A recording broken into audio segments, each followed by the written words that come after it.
Bonjour à tous, merci de me retrouver pour cette nouvelle vidéo concernant les énergies de la nouvelle lune du 6 mars 2019. Donc je vous les présenter comme ci-dessus. Cette vidéo est d'ordre très général. Je vous invite aussi à aller visionner votre vidéo par signe, donc votre signe solaire et votre ascendant quand elles seront publiées. Je vous invite aussi à me contacter si vous en ressentez le besoin, si vous avez besoin de plus de précision ou d'informations sur un domaine ou un autre de votre vie ou une analyse plus complète. Donc vous avez toutes mes prestations sur mon site internet lacerisecosmique.jimdo.com dans la rubrique service. Vous pouvez me contacter par ce biais. Donc voilà pour la vidéo générale que je vais commencer de suite. Nous avons le soleil et la lune qui sont en conjonction, c'est ce qu'on appelle la nouvelle lune. Donc la lune et le soleil sont sur le même alignement dans le même signe, donc alignés avec la Terre. Et ils sont aussi en conjonction avec Neptune et avec Vesta, ici le petit point rose. Donc Neptune, la grosse planète bleue ici. Et donc ces quatre planètes sont en conjonction dans le signe du Poisson, au tout milieu de ce signe. Donc c'est peut-être particulièrement les deuxièmes décans des signes qui pourraient être particulièrement touchés par cette nouvelle lune. Et pendant un mois, ça peut être une période assez importante pour certains, pendant laquelle les énergies de Neptune et du signe des Poissons peut être mis en lumière plus fortement. Donc Neptune, c'est la planète du rêve, de l'intuition, de tout ce qui est la spiritualité, l'intangible.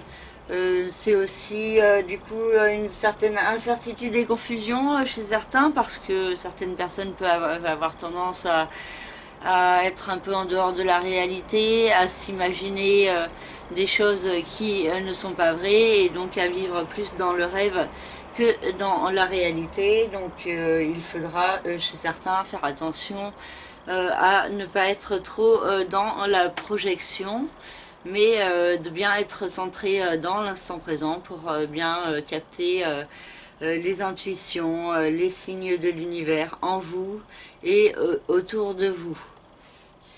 Donc avec le signe des Poissons, il peut y avoir aussi une certaine confusion et incertitude, parce que le mental peut remettre en question les intuitions dès qu'elles se présentent, et donc vous empêcher de les suivre. Et Mercure, qui représente le mental, se trouve dans ce signe et est en mouvement de rétrogradation depuis la veille de cette nouvelle lune, donc depuis le 5 mars. Et jusqu'au 28 mars, Neptune sera en rétrogradation. Donc il est le 5 mars à 29 degrés 39 du signe des Poissons, et il reprendra son mouvement direct le 28 mars à 16 degrés 06 de ce signe. Et le mouvement de rétrogradation de Mercure, c'est toujours une période de frein, de ralentissement qui peut provoquer certains blocages et problèmes au niveau des moyens de transport, des moyens de communication. Aussi, là, il peut s'agir de blocages et de problèmes au niveau de la compréhension de certains points. Et peut-être que le mental peut avoir une tendance donc à bloquer certaines choses, à vous empêcher d'entendre vraiment certains points qui peuvent venir à vous de manière innée. Et donc il y a vraiment cette nécessité d'être centré dans l'instant présent pour pouvoir être plus à l'écoute des signes de l'univers, ne pas être dans la recherche ou dans l'attente qu'il se passe quelque chose, mais de vivre, de profiter de l'instant présent, de faire des activités qui procurent du bien-être et qui empêchent aussi de trop cogiter parfois. Ensuite, donc, ces planètes, la Lune, le Soleil, Vesta et Neptune se trouvent au carré de Jupiter, ce qui peut amplifier chez certains une tendance à certains excès, particulièrement au niveau de la communication et de la façon de penser. Donc une certaine paranoïa chez certains peut ressortir, une tendance trop égocentrique et à penser qu'on est mieux que les autres chez d'autres peut également ressortir. Donc certaines tendances un peu excessives peuvent être source d'excès encore plus grands et donc peuvent venir troubler une certaine harmonie. Parce que du coup, Vesta, dans le signe des poissons, Vesta c'est la planète de l'harmonie, de la flamme intérieure. Donc avec cette conjonction à Neptune, Vesta, il y a la nécessité de se recentrer vers plus de spiritualité, mais avec le carré avec Jupiter, il y a peut-être une tendance à être trop dans la projection ou dans le fantasme ou dans l'imagination à propos de certains signes qui peuvent vous apparaître. Donc vous pourriez être en fait dans la recherche de signes, alors que quand c'est vraiment un signe, on ne se pose pas la question, on le sait. Donc voilà pour le carré de Jupiter, donc tendance aux excès, à croire certaines choses fausses, donc à s'enfoncer peut-être un peu plus profondément dans certaines croyances pour certaines personnes. Donc peut-être attention à cette tendance. Et du coup, vu que vous êtes prévenu, peut-être réfléchissez si ce n'est pas votre cas dans un domaine ou dans un autre. Peut-être plus particulièrement dans les maisons qui se trouvent dans le signe du Sagittaire et dans le signe des Poissons dans votre thème. La Lune, le Soleil, Vesta et Neptune se trouvent également au sextile de Saturne et de Pluton dans le signe du Capricorne. Donc ces deux planètes commencent à être en conjonction. Ça sera de plus en plus fort cette conjonction vers le mois d'avril, puis ensuite à la fin de l'année 2019 et en début 2020.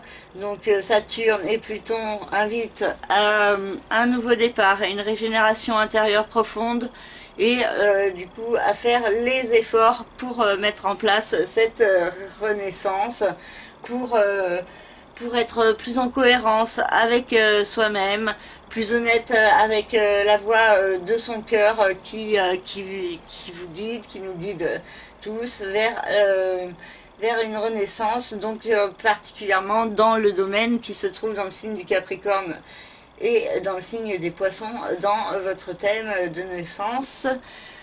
Pour déjà un peu plus de précision, vous pouvez consulter les vidéos signe par signe quand elles seront prêtes. Donc ce sextile est assez positif, donc ça peut mettre en lumière certaines démarches à mettre en place.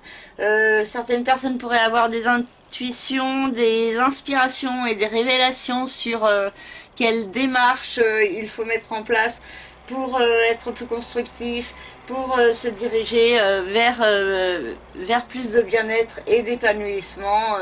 Donc en suivant la voie de la régénération en profondeur.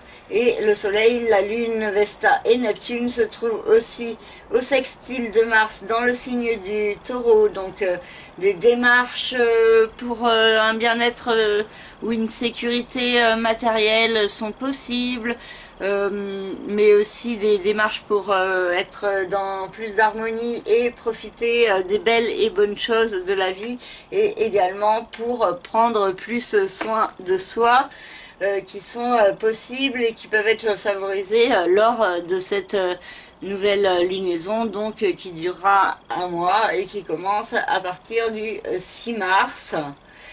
Et le 6 mars, il se passe également un événement assez important, Uranus, qui était en rétrogradation dans le signe du Bélier et qui a repris son mouvement direct dans ce signe au début du mois de janvier, repassera dans le signe du Taureau, et donc il ne reviendra dans le signe du Bélier qu'en 2095.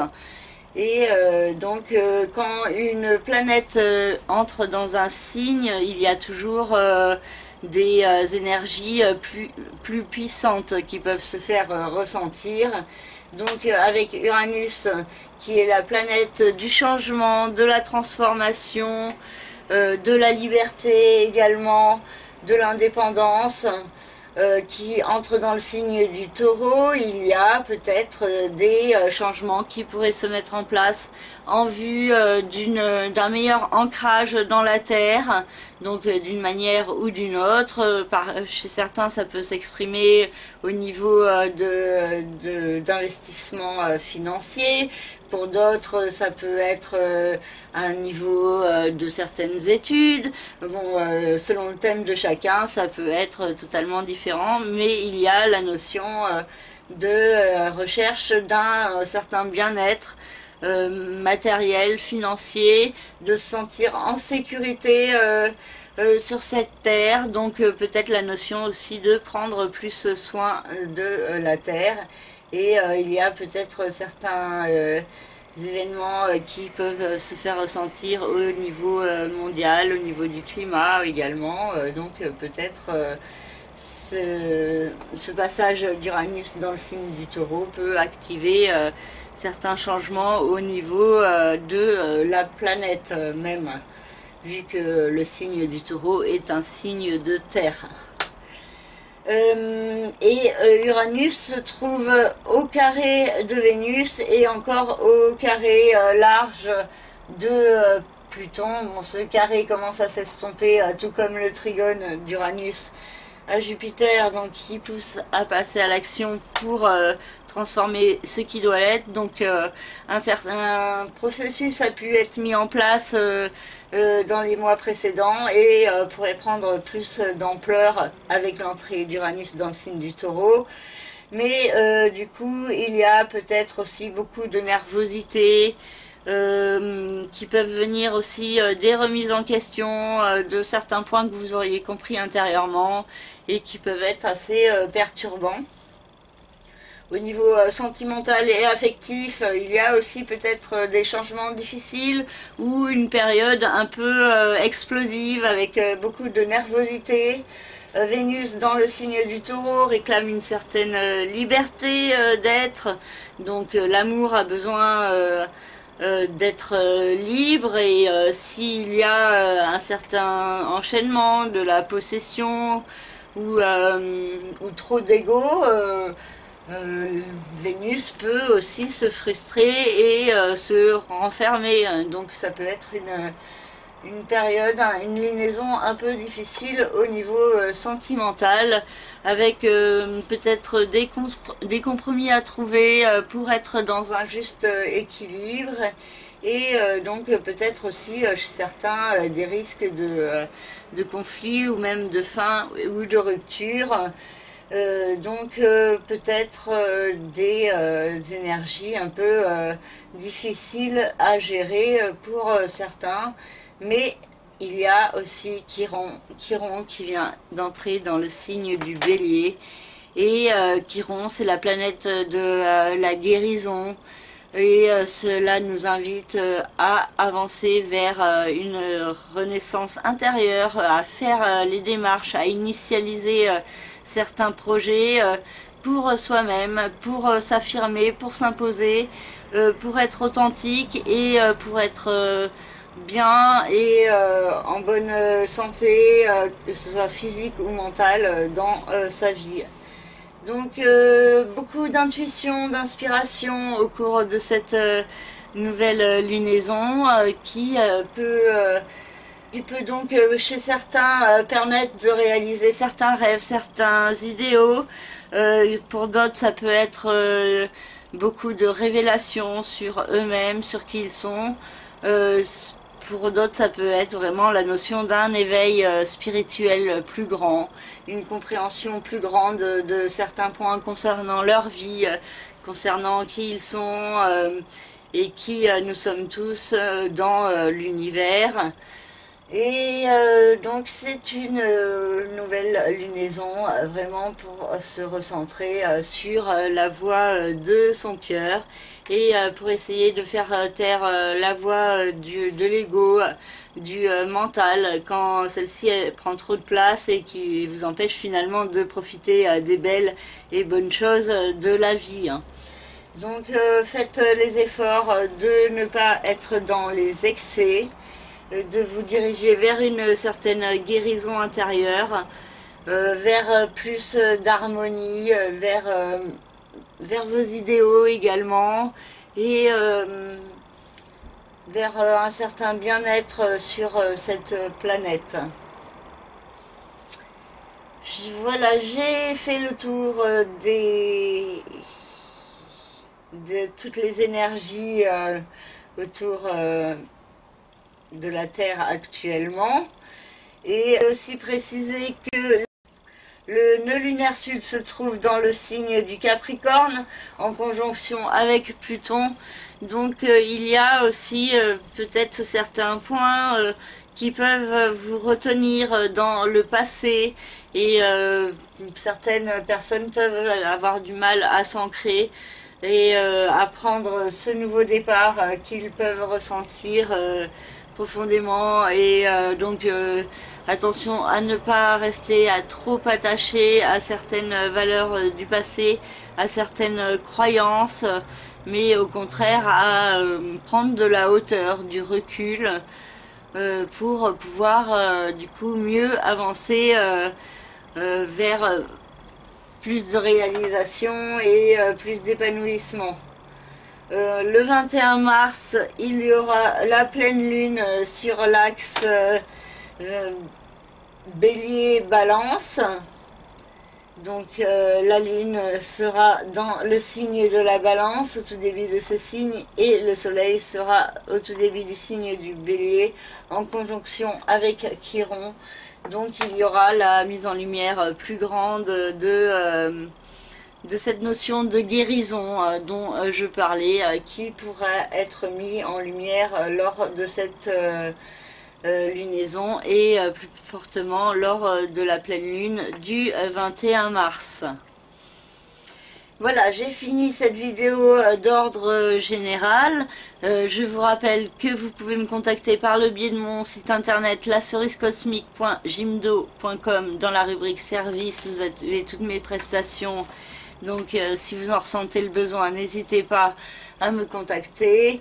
Vous pouvez également retrouver mes tableaux sur mon compte Instagram, des photos du ciel aussi, et des belles couleurs qu'il a actuellement.